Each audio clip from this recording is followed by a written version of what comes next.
This game is LeMans for the Commodore 64 home computer machine device.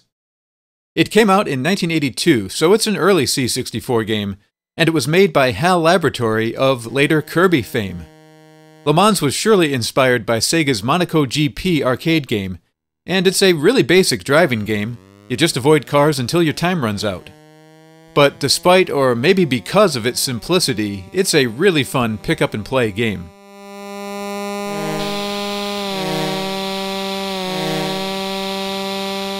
Besides driving fast and accurately, the key to extending your game is by racking up points.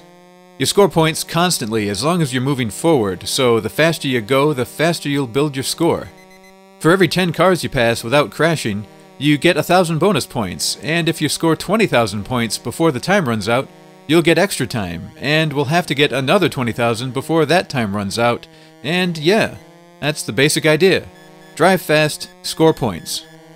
LeMans uses paddle controllers for excellent controllering.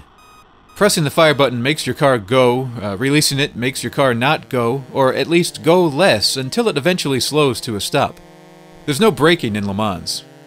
I'm glad this game uses paddles instead of a joystick so you get smooth steering, and if you got some Atari paddles around, they work just fine. And actually, I prefer them to the Commodore paddles I have because they're more comfortable to hold, and the steering's less sensitive. The opponent cars seem to have two different driving styles, straight or recklessly weaving back and forth, and as expected the traffic gets more and more hectic as you get further into the game, and it becomes pretty challenging to not crash. But crash you will, and upon crashing a pink pit lane will arise out of nowhere and your car's burning wreckage will go to the left side of the track to be repaired. A couple things to note are that you want to try to drive on the left side as much as possible, because if you crash while you're over on the right, it takes a long time for your damaged car to go all the way over to the left, all the while your time's running out. Also, ease your way back onto the track when leaving the pits as there's no period of invincibility after being repaired, and it's easy to crash again as the opponent cars zoom up on you.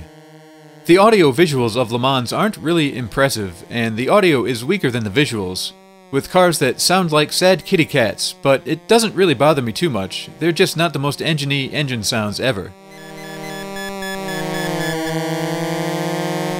The graphics are fairly plain too, but there is a lot of diversity in the areas you'll drive through, including snowy roads and nighttime driving. And these are actually more than just graphical touches, as the snow is a little more slippery than dry roads. And the night driving is pretty exciting as you can only make out the taillights of the oncoming cars until they get within range of your headlights.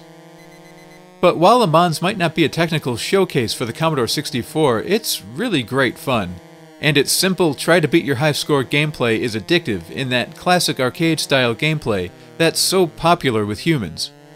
And being a human, I really like LeMans. Not that there's really a correlation between the two, but, you know.